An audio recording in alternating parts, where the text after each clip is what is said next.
terrorism, terrorism, terrorism, terrorism, terrorism, terrorism, terrorism, terrorism, terrorism. The evil terrorists. Terrorists, terrorists, terrorists, terrorists, terrorists, terrorists, terrorists, terrorists, terrorists, terrorists, terrorists, terrorists, terrorists, terrorists. Terrorism, a persistent problem that is becoming more unavoidable as we learn from the latest events that just happened in New York hours ago, where 8 people were left dead and 12 were injured after a low IQ madman rammed his truck on a public sidewalk while pleading alliance to ISIS. And in this video, I not only wanted to talk about the glaring critical questions that need to be asked during this event, and of course the root of the problem that both the left and the right, including Donald Trump, won't address to really stop these terrorist acts because of a conflict of interest that both of these parties have that they don't want you to know about. Now, yesterday's suspect was captured alive after being shot and apprehended by the NYPD, and now reportedly he is bragging about his attack, saying that he was proud of his success, which he says was inspired by ISIS, which just not so long ago encouraged a Halloween assault right before this terrorist attack. And the authorities in this situation have been very steadfast with releasing information to the public about all the surrounding details of this incident, including how this terrorist was an Uber driver for the past 6 months and supposedly passed a very rigid background check from Uber, even though he had multiple interactions with law enforcement in several states before, with traffic citations in Missouri and Pennsylvania, an arrest in Missouri for failure to show up in court, and a misdemeanor offense. And to deviate just a little bit, I do find it interesting how we know more about this shooter and exactly what happened within 12 hours of this incident in New York than the entirety of the Las Vegas shooting, which took place now over a month ago. And this is a guy who's only been living in the United States for the past 7 years,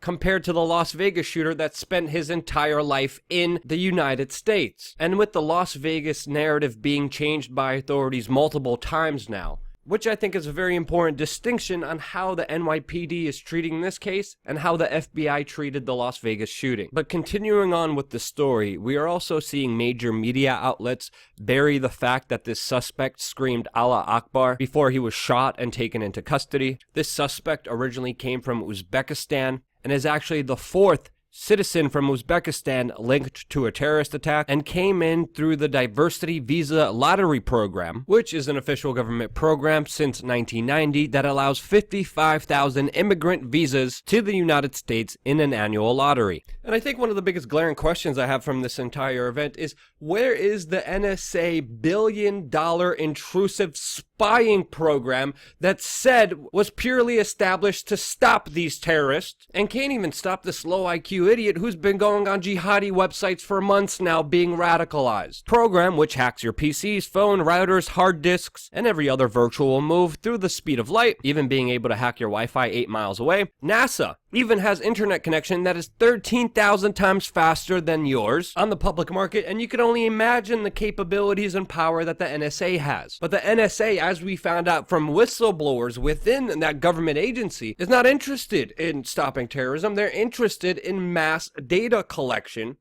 bulk collection, which later could be used politically against anybody posing a threat against the power system, instead of targeted surveillance of specific individuals that they see as a high risk for potential terrorist attacks. But they don't do that. And as a taxpayer, you should feel scammed, since admittedly they have capabilities and powers that the world has never seen before, and they're using those resources to bulk collect everything, including your genitalia photos.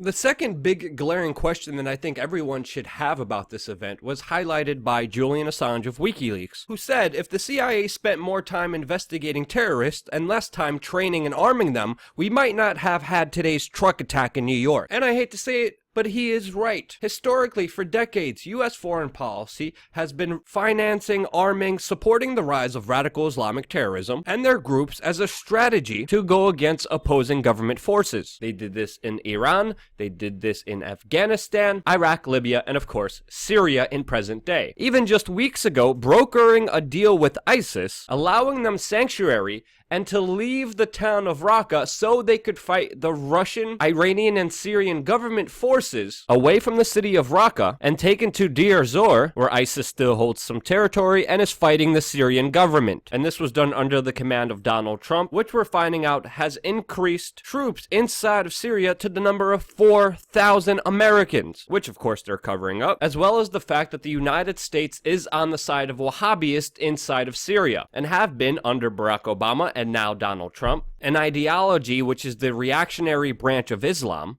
that predominantly comes from Saudi Arabia and is the main source of global terrorism, which grew from Saudi Arabia after they started funding Wahhabi schools and mosques all across the world, and its movement that saw an explosive growth in this ideology ever since the 1970s, since Henry Kissinger brokered a deal with the petrodollar and Saudi Arabia, which since has been spreading the ideology all over the world with mosques and schools, which of course radicalizes a number of people who have become the predominant terrorist suspects in the West, which of course comes from Saudi oil money backed by the U.S. petrodollar. And of course you won't hear this anywhere in the mainstream media, but Saudi Arabia is the main source of global terrorism. And they even admit it and don't even hide the fact. Unlike the U.S. mainstream media, top Qatari officials even confessed and confirmed how the rebels, Al-Qaeda, Al-Nusra, and ISIS were in the direct command of foreign governments inside of Syria. But yet, out of all of this, the United States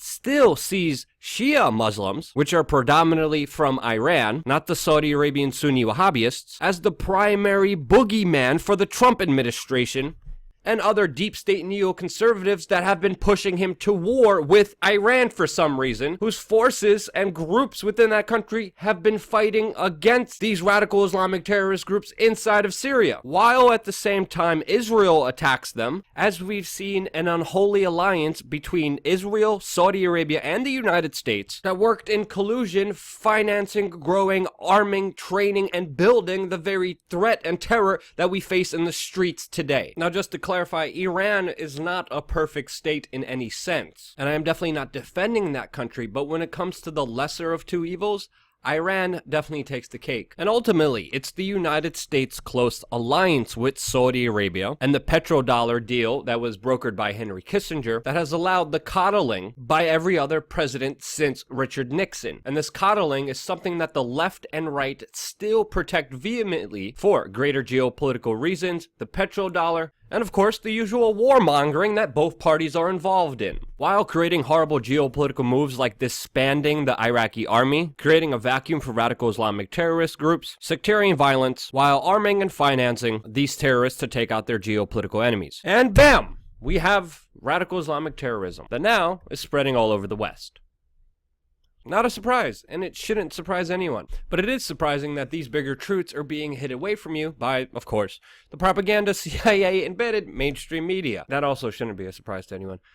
But it is, because to deal with a problem, you first need to understand it. So then maybe people wouldn't want their taxes going to terrorist rebel groups. Maybe not giving Saudi Arabia one of the biggest arms deals in the world, giving them advanced U.S. military technology. Maybe that would help. Maybe figuring out free energy, advanced technology, energy solutions, while not suppressing them, would help change the dynamic of the Saudi Arabian U.S. petrodollar deal. But yeah, hey, that's just my opinion. If you agree, share this message. If you disagree, let me hear in the comment section below. I'd love to hear your opinions. And of course, support us on wearechange.org/donate, because if you don't, no one else will. And we wouldn't be here without your donation. I love you guys. Thank you again so much for watching.